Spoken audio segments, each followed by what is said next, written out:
Welcome to the Heads Together podcast. I'm your host, Jill Mokes, and I'm so glad to have you here with me again this week. Thank you for joining me. This week is a topic that I've been meaning to create an episode about for ages, and I don't know why it kept slipping to the bottom of the pile. I really don't know. Maybe because I think there's a part of me that knows that this is like a touchy subject, because it's one of those things where we know we should be doing it, but for some reason we resist it. Okay. So I'm going to really unpack this one thing that most of us as coaches seem to resist, particularly at the beginning of building out our coaching practice. And it's something that when you get your head around it, makes so much difference. And that one thing is actually talking to your ideal clients. I don't know why it gets so much resistance, but it does. So I'm going to try and unpack it. Let's dive in. Welcome to the Heads Together podcast. I'm Jill Mokes, and I am obsessed with cutting through the noise when it comes to growing your business. Each week, via intimate coaching conversations and inspirational stories, I share what it really takes to get the results you want in a way that feels right to you. I am all about attracting higher ticket opportunities, building authentic relationships, and creating the abundant, full-fat version of your dream business. I mean, how many of us have beavered away creating a light version of what we really want? The thing is, I honestly believe when you're outstanding at what you do, there is no limit to what you can achieve. So, are you ready to put our heads together and make it happen? Let's go.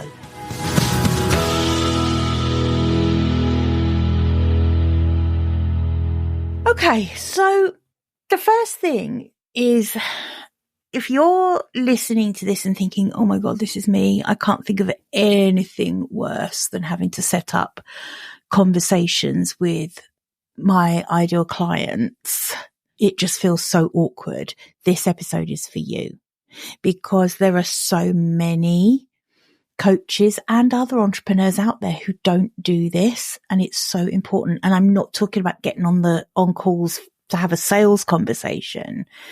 I'm talking about making time to actually have one-on-one conversations to truly understand your ideal clients, really get deep into their world and really understand not just what you think they're struggling with, but what they actually tell you they're struggling with. You know what? I feel like avoiding having these conversations is just one of the biggest mistakes you can make. And it's one of those pivotal things that I know for my business. When I started to do this, everything changed. Everything changed. The language I used in my messaging changed.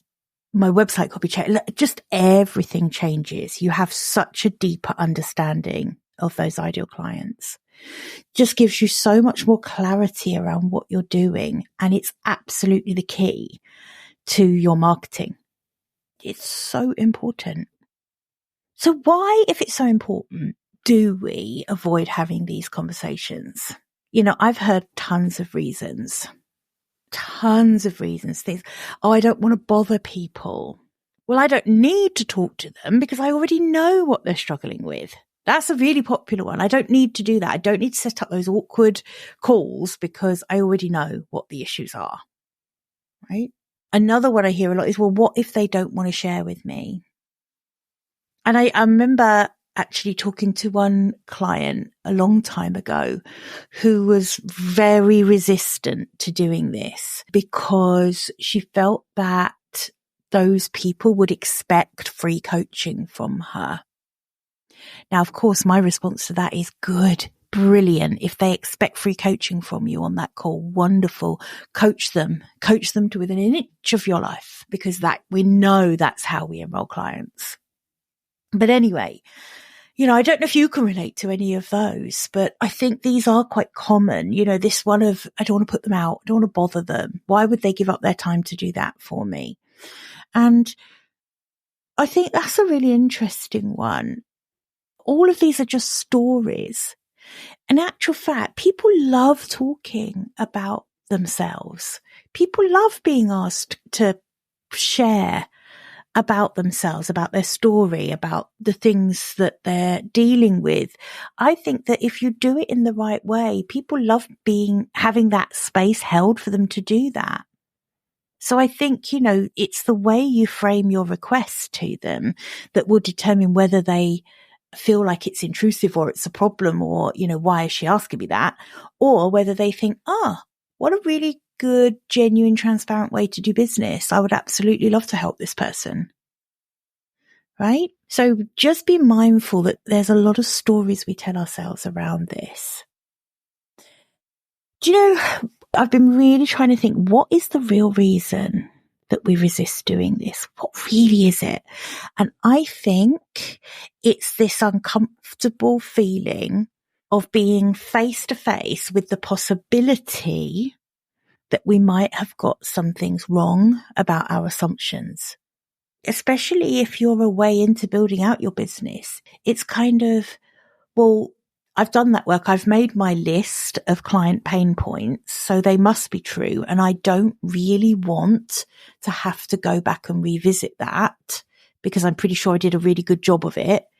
And therefore I'm resisting this opportunity to validate all of it. And I think it's really ironic because, when we avoid having those conversations, we actually are making our lives as coaches way harder. We're stuck guessing about what our clients need and what they want and about the language that's going to resonate with them. And we don't need to. We don't need to guess because done right, we can ask them. It makes doing business so real as well, I think. And I believe that coaching clients are sick of the whole noisy online world of people trying to sell at them. If they have a feeling that they have a problem they want to solve, coaching could well be the answer to helping them get unstuck or move forward or make changes. The last thing they want is this disingenuous avalanche of noise of people trying to sell at them. So actually, I think this very transparent, refreshing approach of taking your time to have real, normal human-to-human conversation is actually the way that clients want things to go too. Using the language that your clients use, mirroring that back to them in your messaging, literally, it's like cracking a code. When you do that, everything else just clicks into place. It's so important. So how do we actually start having these conversations? There's a few easy ways to do this. The first one I would absolutely recommend you do, I recommend anyone who does this, is reach out to your past or current clients or both. So if you've got clients that you've worked with who still represent your ideal clients, absolutely ask them for a quick chat and let them know why. Let them know you're refining your offers and would really love their insight and input. Honestly, if you're upfront about it, I think you'll be surprised about how many people are really happy to help. And the same with your current clients, asking them if they can spare a little time, perhaps added on to the end of a coaching session so that you can just ask a few targeted questions really makes a difference. Another one is you could create, and I've done this before actually, is create a little mini survey. So there's lots of tools you can use for that, like SurveyMonkey and things like that. Or you can just email your existing email list a list of questions and ask them if they'd be willing to complete it as a survey. Your social media following. If you haven't got a big email list, you can use social media to do this, asking a few, and I would keep it to a few, don't ask them to complete War and Peace. Just a few key questions about their biggest challenges and their deepest desires. Just that alone is going to give you so much useful information. And don't forget, it's really important to make sure that you're clear that you're inviting them into a conversation. It's not a pitch. And I think you need to actually say that, I am not going to talk to you about working with me on this call because I genuinely want this to be about finding out information if you have time for me to do that. I do think that just takes that off of the table for them. I think that's important, actually. If you're asking this is a favor for you. Let's not try and manipulate it into a sales call. This is all about creating connection and gaining insight. It's not about closing a sale. And I think once you start having these conversations, something really magical happens. It's like you're not guessing anymore about your messaging. You're not guessing about what would and wouldn't resonate with your ideal clients. This is quite a subtle difference, but you start creating with your clients in mind instead of creating for them. It's almost like you and them together, and you know what they need to hear, instead of this kind of projecting what you think they should want to hear and therefore creating that. And you know what happens? People start paying attention. Your ideal clients will feel more seen and heard. And they're going to feel that before they've even signed up to work with you. Right? Because when you do it like this, you're not just selling, you're coaching. You're genuinely offering a solution to their most significant problems. And you know how I go on all the time about, as coaches, we shouldn't be selling. We shouldn't be convincing, persuading. We should be doing the legwork to build relationships and to create offers that really are genuinely no-brainers for your ideal clients, because they are exactly what they want and need. I know it's a cliche to say, they should sell themselves, but it is a bit like that when you get this right. So I'm going to set you a challenge today. And some of you aren't going to do it. Some of you are just going to be like, you're just going to listen to this episode passively and go on to the next episode or the next podcast that you're listening to.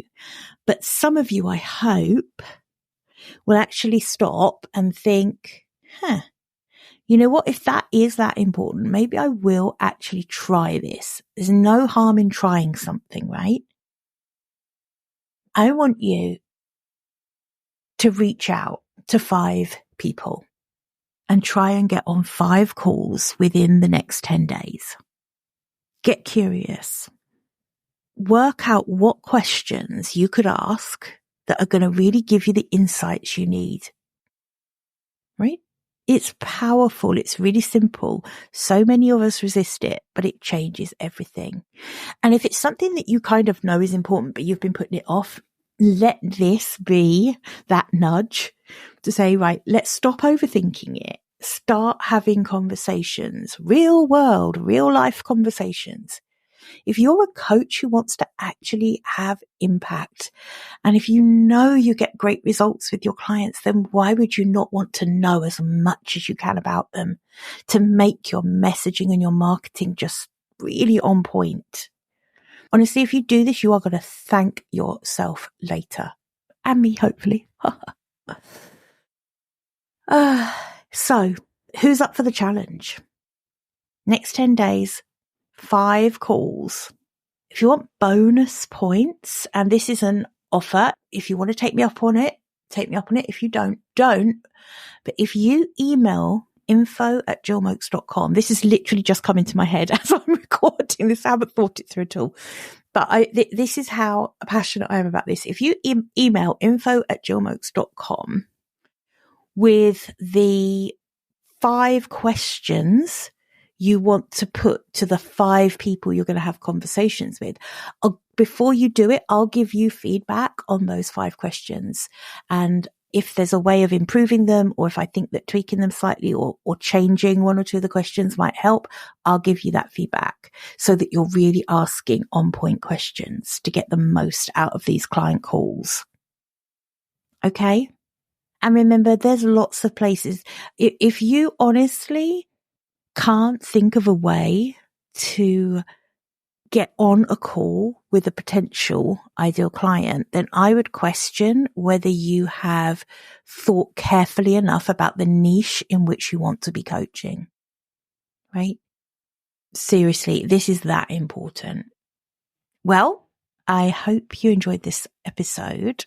I hope you'll join in with this little challenge. And remember, email info@jillmoakes.com if you want some feedback on the 5 questions that you're going to ask 5 clients or potential clients or past clients or current clients. I don't mind, as long as they are 5 representatives of your ideal clients. And yeah, send me those 5 questions if you want to, and I will review them before you get going. All right. Have a wonderful week, and I will see you back here, same time, same place next week. Bye for now. I hope you enjoyed this episode and that getting our heads together this week has filled your mind with what's possible. If you love the show, would you do me a massive favour, please? Would you leave a 5-star rating on Apple Podcasts? It would really help me put more heads together, reach more ears, and expand more minds. Until next week, bye for now.